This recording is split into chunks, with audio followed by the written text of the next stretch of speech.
So, Namo Namah.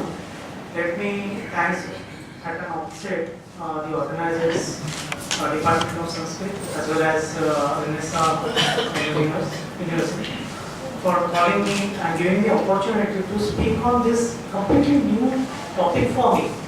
Although I am there in field of yoga per se, but frankly speaking, I had really no occasion to read about Swamiji. And just because of this particular seminar, and as others also said very aptly, the enthusiasm of Swamiji Vivekananda ji, he visited my clinic, he gave me all those books, and then as Madam rightly said that the journey started off about reading. So with that I started reading about this particular aspect about yoga in a different perspective. And that's how I am here. Next please. Next please. Well friends, we are all aware that nowadays, since last couple of months or couple of years, yoga has become a very interesting coin, it's a fad kind of. And on 21st of June, this year itself, that we have celebrated International Yoga Day, right? And I am very specifically saying Yoga Day, not Yoga Day. Making it to Department of Sanskrit. Okay. And you know that you are starting from the PM, current PM to past PM. This is Pandit Jawaharlal Nehru. Even he used to do yogasan practices and things like that. This is what we all remember. In China, they have conducted a mass, practices of yoga and Tai Chi on the other sides. And that's how we are aware that yoga is a major thing to be discussed everywhere. Next please. Not just that it is interesting, but now Olympic has thinking about yoga to be included as a part and parcel of the games, and maybe soon it will be there in the list of sport category. And perhaps you must be aware that within India also we have such kind of competitions. But the question comes, next please. There are not many distortions about yoga and yogic practice and yogic schools. And if you to mention few, you can see hot yoga, then Bikram yoga, and so many yogas. To the extent chair yoga, dog yoga, cat yoga, and whatnot. No, I'm not exaggerating. You can just Google it and you will see it, and you will agree with me. Then the question comes, next please. Then what is going on? What is this? Is this new to the Westerners?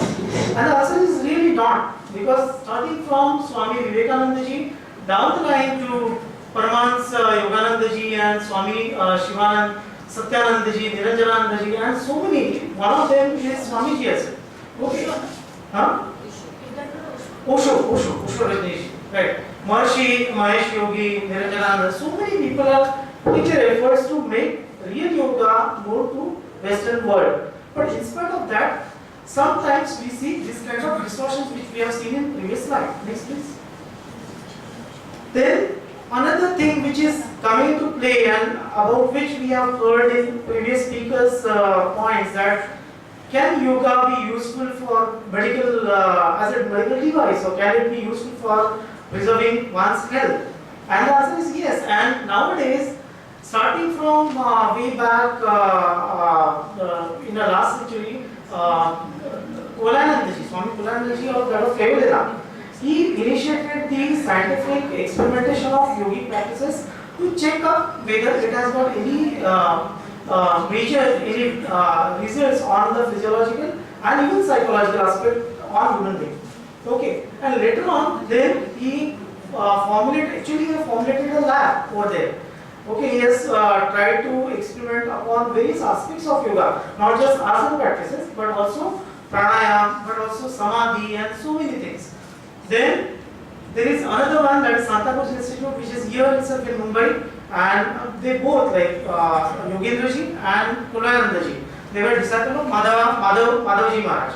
Okay, and Bihar School of Yoga, a younger school, then S. Vyasa, Dr. Nagendra and Nagaratna Idi, then Yoga Vidya Niketan, Nimbadkar ji, Ambika Yoga Kutir, Gantali, then Gandali Mitra Mandal, Ambika Yoga Kutil's Nikam Puji. So many people, they are putting their efforts in proving yoga in a scientific way. But then it is not just this. Unfortunately, what is happening is many times it has been taken as just a tool to help people or to give treatment to the disease. Okay. So next, please. So the thing is where we are leading, where we are heading. Are we running away from classical, authentic, holistic, spiritual aspect of yoga to something mechanistic, to something very, like a model of treating disease? And it is not just that, but we have to actually remember that yoga is a Ashtanga path as specified by Patanjali. And unfortunately, people you just observe carefully while traveling in a train or a bus. People they sit, they try to get four sit, and they start. I said, what is going on? They say, oh no, we are doing Kapalabhati Pranayama. Or sometimes they don't know even name. They say Kapalbhati. So that is wrong because it is not to be practiced in that sense. It has to be in a holistic way. Okay. Then journey. So it is journeying from classical yoga to yoga classes or yoga therapy or Olympic yoga or something like that. Coming down to next please. Coming down to going back to the history part of yoga, and you will agree with me that it is very very old, starting from Mohenjo-daro, to other civilizations. You can see a statue of Adinatha, Shankara, and it is found since then. Next please. Also you can see the roots in Upanishadic texts, and here again we can understand that it is starting, you can find out Sankhya and Yoga philosophy in different texts, and starting from absolute monism to that of personalistic idealism or pluralism or solipsism or self-realization. So many points we can trace out to different texts of Upanishad, as very rightly specified by, said by Dr. Ranade. Next please. So coming down to what people we are otherwise knowing about yoga is a Patanjali system of yoga, right? The Ashtanga yoga. And in Ashtanga yoga, you know that Yama Niyama Asana, Pranayama, Pratyahara, Dharana, Dhyana, Samadhi yoga. These are 8 different angas of that of Patanjali. Next please. But not just Patanjali yoga is the only way. If you go ahead in the history timeline of yogic history, then there is something like Hatha yoga, there is something like Kundalini yoga. Okay, and in that, apart from these, whatever we have just seen in previous slide, that of Patanjali, you also have something like on asana, pranayama, but bandha, mudra, then chakra and kshatriyas. And they give more emphasis on all these. And we can read about them in different samhitas, original texts like Gerenda Samhita, like Shiva Samhita, like other those specific texts of Hatha Yoga Parampara. Next please. And what is the role of this in psychology? Because the topic which has been given to me was yoga psychology. Okay. Till then I was not aware that yoga psychology is a single term coined by Anandamurti. So if you see that what is the role of per se yoga on psychology or on brain, then you can see that there are certain experimentation which has been taken away, conducted by many scholars or many researchers. Not only outside India, but within India also nowadays. There is a meditation is a conscious mental process that includes a set of integral physiological changes termed as relaxation response, and it has been coined by Herbert Benson, and is one of the very important figure in body-mind medicine, which is taking place in last decade or two. And then he has done an experimentation on functional MRI. Commonly we know about MRI, but this is fMRI, that is functional MRI, in which a person is sitting and is doing meditation. Okay, and a person who is just introduced to meditation, say year back, there will be a person who is meditating for 30 years and the one who is meditating for life. Okay, and they have tried to do their work in a controlled environment, right? And then they try to check up that whether there are any initiation of the different lobes of their brain, and then they could see that by doing this, there is a definite change pre and post of meditation. So this is beyond doubt that meditation or the yogic practices has got definite evidence with regards to these kind of practices.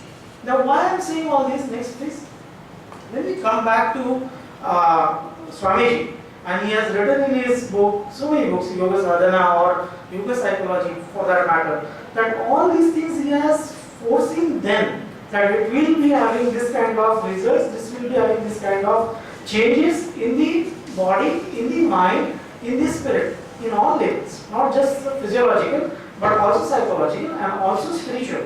So in all three paradigms, one can see appropriate change if you use yoga as a right tool. Now coming down to that, again I remember my first meeting with Swami Divya Chittananda ji.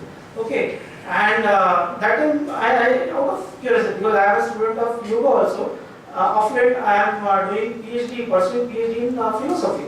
And in philosophy, madam is there, both madams are okay. Vinay ma'am was here till now. It has been so no, because I remember I saw you here, and I'll come to that point later. I said that, well, according to whatever little we have studied yoga, theory part of it, practical also, that it is a Sankhya yoga system, and Sankhya metaphysics is, Sankhya philosophy is saying XYZ definition. So, it's a dualistic school, and yoga chitta vritti nirodha. So, ultimately it is, not jodo but todo. Ultimately you have to get separated out from Prakriti, and then only you will realize that I am that Purush. So he said, no, our school is saying something different. I said, how come? Then he told me the definition of Swamiji. And he said that the union of Jivatma and Paramatma or Parama Purush is what is we are considering as yoga. I said, okay, answer. I don't know this. I need to read. Okay. And then further he said, and when I read the books, and the very first page of that book, Yoga Psychology, I suppose, or Sadhana, they have said that union, although it is to join, but it's not just mere addition. It's a unification. And the example Swamiji gives, that is not a putting sand and iron particles together. Sugar. That is and sugar. Okay. But whereas unification is sugar and milk. And when you mix sugar and milk together, it can't be separated out, and that's what you should be, Jivatma with Paramatma. So that is what he is attaining at, what exactly yoga means. Now coming back to the psychology part of that, that is mind, and to which we call Chitta, because Manas is something different. Chitta, Ahankar, Buddhi, Man is Antarkarana Chatushtaya, according to other principles. Here he has tried to define the mind is the instrument to utilize during the practice of meditation, knowing how it works, and its potential is the first step in the practice of meditation. So basically, even though the definition part seems to be different, but if you look at the definition as said by Vyasa Bhashya, that Yuja Samadho, that is, yoga is basically ultimately meaning for leading to meditation. So again, this makes true. Okay. Then function of mind is spoken about thinking and remembering, but more interesting part which I found in the entire script, that he has given the layers of mind, not on the levels of conscious, subconscious and all those which we otherwise we are aware of, but he has spoken about crude mind, simple mind and causal mind. And in that, next please. In this, I am not reading every part of the slide, but going directly to this part, that is memory. In memory, he has very interestingly said another thing, that he has said that memory, which we otherwise understand, which is a smruti, is one of the good things. Pratyaya, Panchataya, so one of them is smruti. But here he said that memory can be understood in a two way, one is cerebral and extracerebral. Again, a person like me having a little medical background, I was wondering what is this extracerebral, what do we mean by that? And what he has mentioned in that extracerebral is that memory which comes from your past life. Now it was otherwise difficult for others to accept it. Luckily, I am a person in the past life regression therapy as well.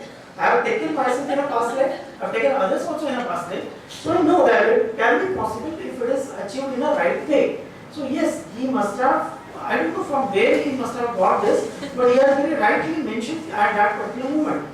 Then meditation is a practice of that of subconscious layer of mind. The meditation develops the potential of deeper layers of mind. And again, I am not discussing all those sub-people and all those mind, because another speaker has spoken a lot on that, so I will not try to waste time on that. Next please. Then coming down to Yama Niyama, very rightly Madam only chairperson, she has started her speech with that particular para, which I was also thinking of reading. But she has already said that Swamiji has said that a person has to do his sadhana twice. And not just that, but one has to do yama, niyama in a regular way, not just you can achieve doing yoga by doing just mere asana practice or mere pranayama practice. I remember when I was there for certificate program in our philosophy department, very rightly Joshi ma'am said that it's like, it's Ashtanga Yoga, not a segregated thing. You have to pull the chair, and while you pull that particular chair towards you, not only one part of one leg is coming towards you, the entire thing has to come.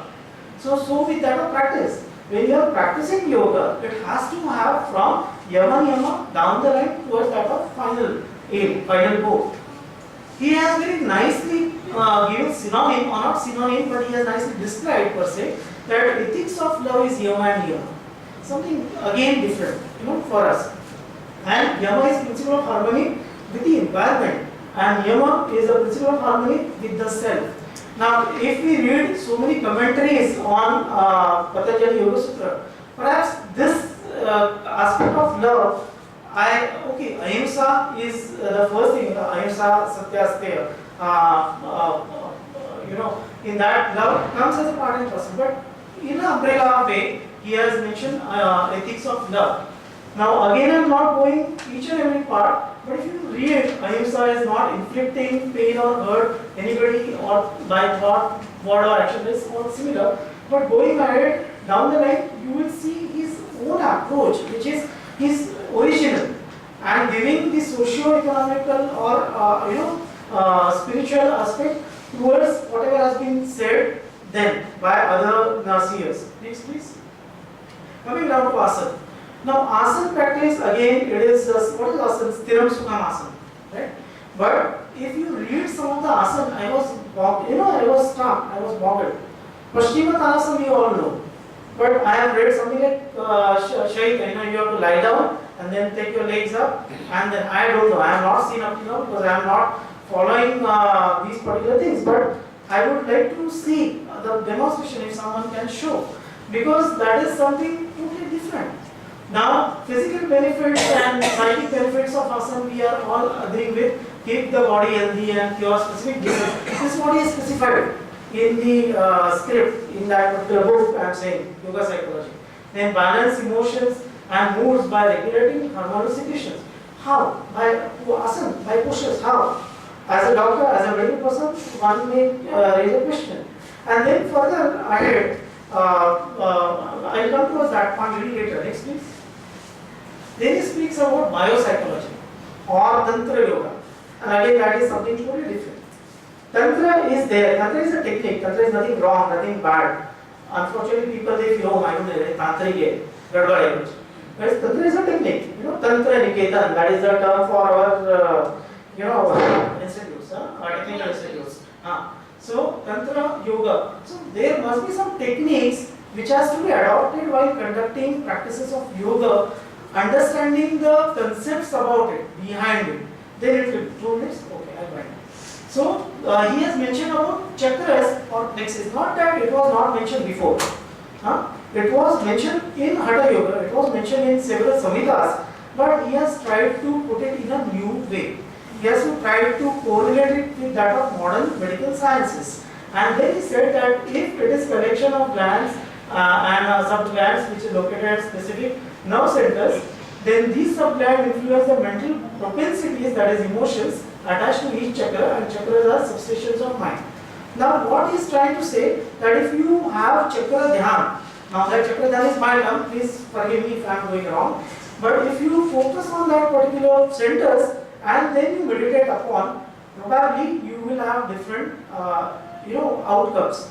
This is number one. Number second, if you have some asana practices which will have compressing and decompressing effect on those particular points on your body, then that will release or hold on the secretions of different hormones. That was his second hypothesis, which is very true. Okay, and he gives example of, I'll go until next please. Next slide. In this Manipur, now there are Shat chakras, I am sure most of us we are aware of. So there is solar plexus or Manipur chakra. In this, one of the problem is fear. Okay, it's a seat of emotion, negative emotions, and particularly fear. For example, in Marathi or Hindi, we say बहुत डर लगा तो पेट में खड्डा पड़ जाता है या मेरा in Marathi we say माझा आनंद पोटात Marvel. So all those are situated here, and if we work on that, either way by meditation or by compression. Now how compression? He has given an example of that of your Mayurasana. Now Mayurasana is a type of asana whereby you stand in a such a way that you put your hands and this portion will press upon your navius, and then you become your body straight, your head is one side and leg is the other side, and it exactly takes up a position of that of peacock. Okay, now when you practice this in front of your guru, not alone, because if you do that alone, then you can come out with the problems, hazards. Then you can control the fear of, say, public speaking. That's what he has said. And in other areas like I am into Reiki, I am into chakra therapy, I am into this psychotherapy. The similar principles we are using for controlling fears.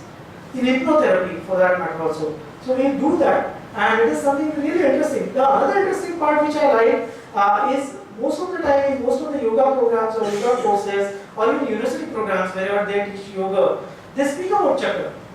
But if you ask them what is chakra, why is chakra, why they are there, why they have got those 4 numbers, what those 4 numbers say with, why there are only 4, why not 8, why not 10. Many times we don't get that satisfactory answers. Not that we don't get, but many times we are get question marks. 4, why 4? I have different explanation for that on the basis of physics, on the basis of modern electromagnetic wave theory. But what those syllables are, that is acoustic roots to which he has mentioned, or Bija Mantra, which we say in Hatha Yoga practice or otherwise Vedic practices. He has given the other dimension which I like very much, and I wanted to say a minute more, that he has given different terms for those 1, 2, 3, 4 or 1, 2, 3, 4, 5, 6. And if there are 4 these complete or Muladhara, there are 4. So he has given psycho-spiritual longings, psychic longings, psychic physical longing, spiritual longing. Dharma, Artha, Kama, Moksha he has mentioned. Now that Dharma, Artha, Kama, Moksha, perhaps we will not, rather not perhaps, surely you cannot see in any of the yogic texts, so-called classic yogic texts. Same here, if you see the shyness, sadistic tendency, blah blah blah blah blah, this is not been mentioned in any of the yogic texts directly. So I think that is one of the interesting contribution of Swamiji, and which we must also study and try to put it together, because I believe, how much time, madam? 1 minute? Half a minute? Okay. One of our sage, Sushrutaracharya, he has said, Ekam Shastram Adhyayam na Vidya Shastranasya.